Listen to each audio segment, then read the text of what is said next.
salut Cézanne, on se retrouve pour une toute nouvelle vidéo, aujourd'hui consacrée aux escargots d'aquarium. Cette vidéo est faite pour toi si tu ne sais pas grand chose sur ces petits mollusques qu'on retrouve dans nos bacs, ou alors si tu es en surpopulation et que tu ne sais plus du tout quoi faire. Les plus connus de ces petits escargots qu'on retrouve dans nos aquariums sont les mélanoïdes, ou encore les planorbes. Moi j'aime bien les planorbes. Ou encore des physes.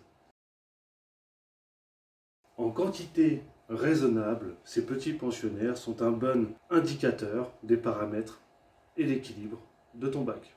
Ils mangent les restes de nourriture de tes poissons, ils mangent les déchets de plantes, ils mangent les algues, et en plus, leurs déchets, leurs excréments sont plus facilement absorbables par les plantes. Il y en a même certains qui aèrent ton sol en s'enfouissant dedans et en le retournant. Franchement, c'est pas la classe. Attention, les escargots d'aquarium ne sont pas de la vermine. Si t'en as, ça ne sert à rien, strictement à rien de paniquer. En quantité raisonnable, comme je l'ai dit tout à l'heure, c'est un plus. Il faut les prendre en compte dans la population globale de ton aquarium. Il faut prendre en compte leurs besoins en nourriture, leurs besoins en chauffage, en paramètres d'eau, comme un poisson. Comme ils commentent comme des poissons, vous douterez qu'il y a de la cohabitation à ne pas faire. Si tu tiens à tes escargots, tu éviteras de mettre des tétraodons ou tout ce qui est botia ou loche. Oui. Parce que lui, il surkiffe les escargots. D'ailleurs, à chaque fois que j'ai un problème de surpopulation, je fabrique des pièges à escargots que je ferai pour une autre vidéo. Je les mets dans mes aquariums. Et lui, je lui fais comme un plateau d'huîtres, mais avec des escargots. Et il se fait péter le ventre. Mais je te vois bien là derrière ton écran ou ton téléphone en train de te dire « Oui, mais j'ai pas acheté d'escargots. Comment ça se fait que j'en ai ?» C'est normal. En général, tu les as quand tu vas chercher des plantes en animalerie ou chez un particulier. Tu ne le vois pas, il n'y a pas forcément d'escargots sur tes plantes, mais il se pourrait que les escargots ont pondu dessus et qu'ils t'ont fait un joli cadeau. Et une fois remis dans l'eau, avec un peu de nourriture, un peu de chauffage, bah voilà, ouais, t'as tout compris. Ça y est, là je le vois, là t'as tout compris. Mais je le répète, ce sont de très bons jardiniers. Moi personnellement, je n'ai pas un seul bac sans escargots. C'est super important. Bon, c'est sûr, il ne faut pas en avoir 800 non plus, mais c'est important. Si vous voulez être sûr d'acheter des plantes garanties sans escargots, je vous conseille d'acheter sur internet des plantes en culture in vitro. Oui, elles sont garanties sans algues, sans parasites, sans escargots, juste la plante. Oui, juste la plante. Les escargots sont un bon indicateur des paramètres de l'eau. Si vous voyez, par exemple, vos escargots monter à la surface pour aller chercher de l'air et plus ou moins fuir le bac, c'est qu'il y a un problème.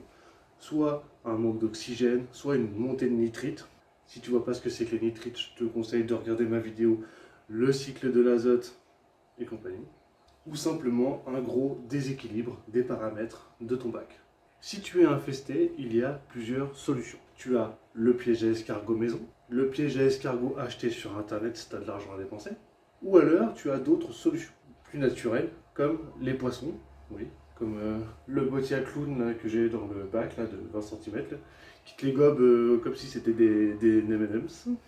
Mais aussi tu peux acheter un Nanantome Helena. Il ressemble à cela.